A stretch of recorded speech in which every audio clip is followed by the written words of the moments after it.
नहीं करती हैं तो कोई काम नहीं होता। सभी लोग ये जानते थे कि दादी माँ से काम तो कुछ हो नहीं सकता क्योंकि उनकी आयु इतनी अधिक है, लेकिन फिर भी वे हर काम में स्वयं की उपस्थिति चाहती थी, इसलिए हर काम दादी माँ की अनुपस्थिति में होता ही नहीं था। फिर उन्होंने आगे एक दादी माँ से संबंधित घटना के बारे में बताया है कि एक दिन वे किसी को डांट रही थी और वे कौन थी? रामी की चाची थी। आगे, सोना होगा धन्नो, रुपए मई सूद के आज दे दे, तेरी आंख में तो शर्म है नहीं, मांगने के समय कैसी आई थी, पैरों पर नाक रगड़ती फिरी, किसी ने एक पाई भी न दी, अब लगी है आज कल करने, फसल में दूंगी फसल में दूंगी, अब क्या तेरी खातिर दूसरी फसल कटेगी।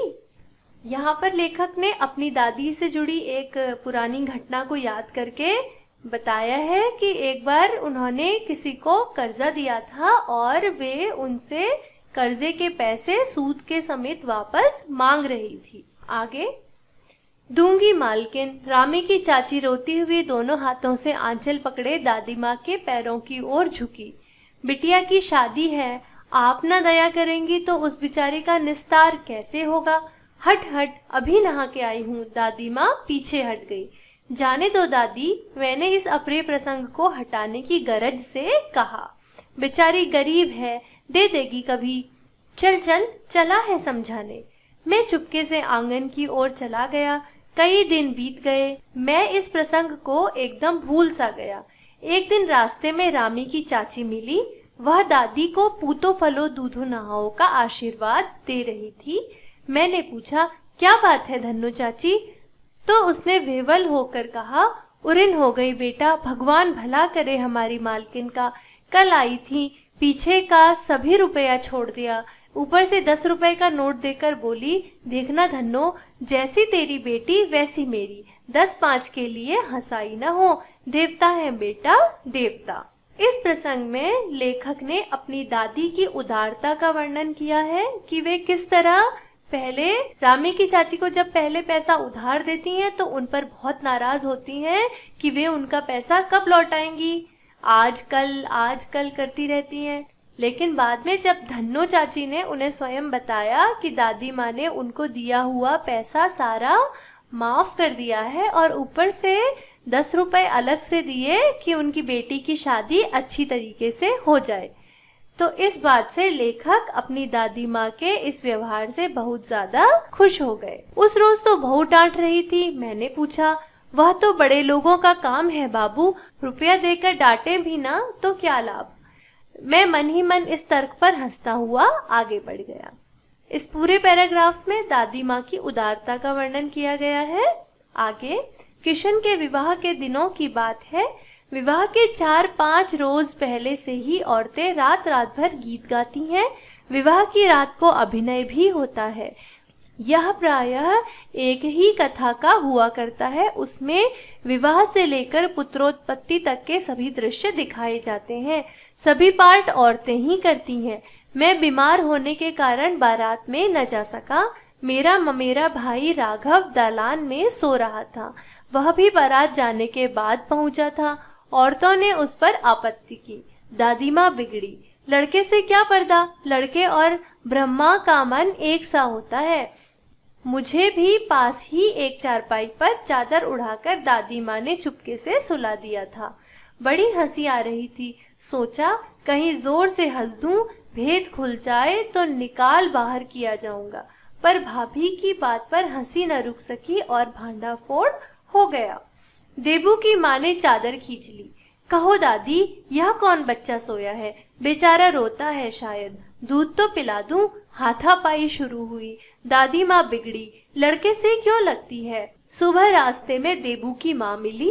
कल वाला बच्चा भाभी। मैं वहां से जोर से भागा और दादी माँ के पास जाकर खड़ा हुआ। वस्तुतः किसी भी प्रकार का अपराध हो जाने पर जब हम दादी माँ की छाया में खड़े हो जाते, अभयदान मिल जाता। यहाँ पर लेखक ने बताया है कि किस तरह उनके भाई की शादी में जब वे बारात पर नहीं जा पाए तो उनकी दादी माँ ने उनको एक चारपाई में चादर उड़ा के चुपके से सुला दिया, और जब औरतों का नाच गाना शुरू हुआ तो औरतों को उस पर आपत्ति हुई और उनकी दादी माँ ने उनको डांट मार खाने से किस तरह बचा लिया। आगे, स्नेह और ममता की मूर्ति दादी माँ की एक एक बात आज कैसी कैसी मालूम होती है। परिस्थितियों का वात्या चक्र जीवन को सूखे पत्ते सा कैसा नचाता है, इसे दादी माँ खूब जानती थी। दादा की मृत्यु के बाद से ही वे बहुत उदास रहती। संसार उन्हें धोखे की टट्टी मालूम होता। दादा ने स्वयं जो धोखा दिया, वे सदा उन्हें आगे भेजकर अपने पीछे जाने की झूठी बात कहा करते।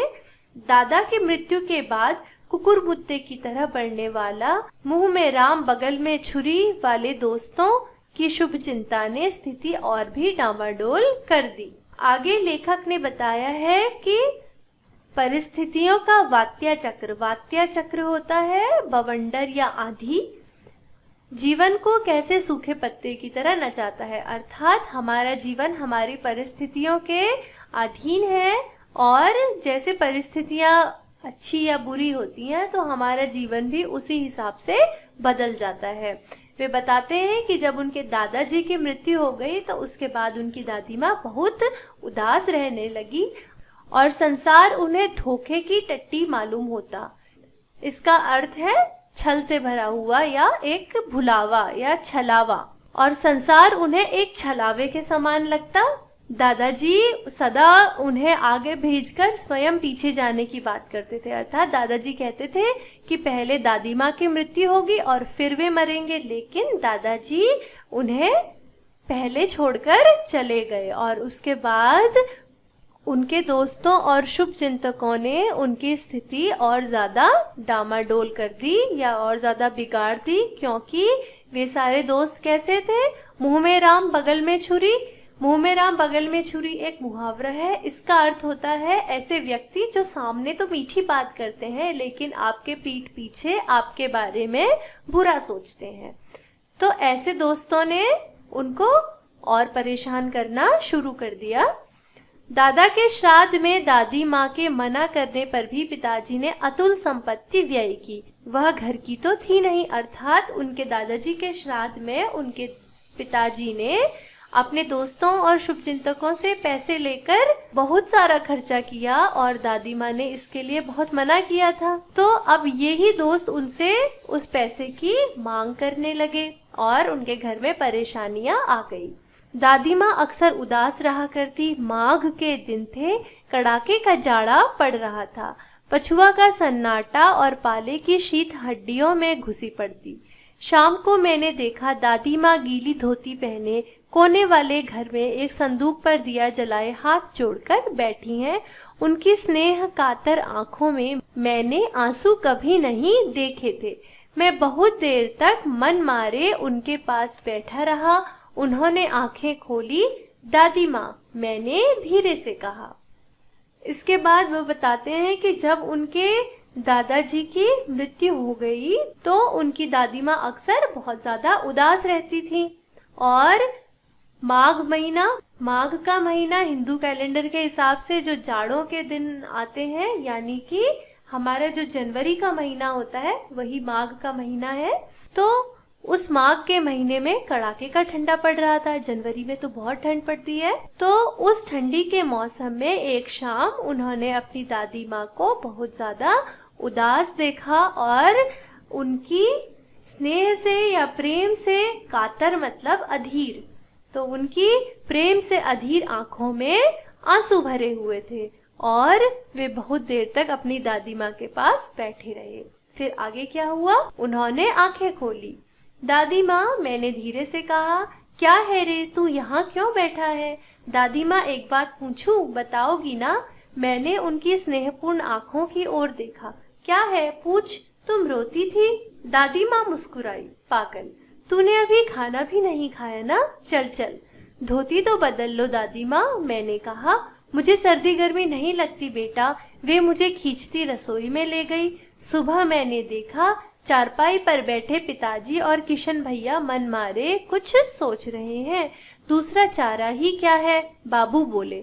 रुपया कोई देता नहीं, कितने के तो अभी पिछले भी बाकी हैं। वे रोने रोने से हो गए। रोता क्यों है रे? दादी माँ ने उनका माथा सहलाते हुए कहा, मैं तो अभी हूँ ही। उन्होंने संदूक खोलकर एक चमकती सी चीज निकाली। तेरे दादा ने यह कंगन मुझे इसी दिन के लिए पहनाया था। उनका गला भर आया। मैंने इसे पहना नहीं, इसे सहेज कर रखती आई हूँ। यह उनके वंश की निशानी है। उन्होंने आंसू पोंछकर कहा। पुराने लोग आगा पीछा सब सोच लेते थे बेटा। इस भाग में लेखक ने यही बताया है कि जिस समय उनके दादाजी की मृत्यु के बाद देनदारों का पैसा उनके पिताजी पर बहुत ज़्यादा बढ़ गया और उनके पिताजी ने जितनों को कर्जा दिया था उन लोगों ने भी जब पैसा नहीं चुकाया और पैसे की उन्हें किल्लत या परेशानी होने लगी, तो उनकी दादी माँ ने ऐसे परेशानी भरे समय में उनके दादाजी का कंगन बेचने के लिए दे दिया ताकि कर्जदारों का पैसा चुकाया जा सके। सचमुच मुझे दादी माँ शाप भ्रष्ट देवी सी लगी। धुंधली छाया विलीन हो गई। मैंने देखा दिन काफी चढ़ आया है। पास के लंबे खजूर के पेड़ से उड़कर एक कौवा अपनी घिनौनी काली पांखें फैलाकर मेरी खिड़की पर बैठ गया। हाथ में अब भी किशन भैया का पत्र कांप रहा है। काली चींटियों सी कतारें धूमिल हो रही हैं। आंखों पर विश्वास नहीं होता। मन बार बार अपने से ही पूछ बैठता है, क्या सचमुच दादी माँ नहीं रही? इस अंतिम पद को अब हम पहले पैराग्राफ से जोड़ते हुए पढ़ेंगे, जहाँ की लेखक को अपनी दादी माँ की धुंधली सी एक छवि नजर आ रही थी और उसके बाद उन्होंने अपनी दादी माँ के बारे में काफी बातें याद करी।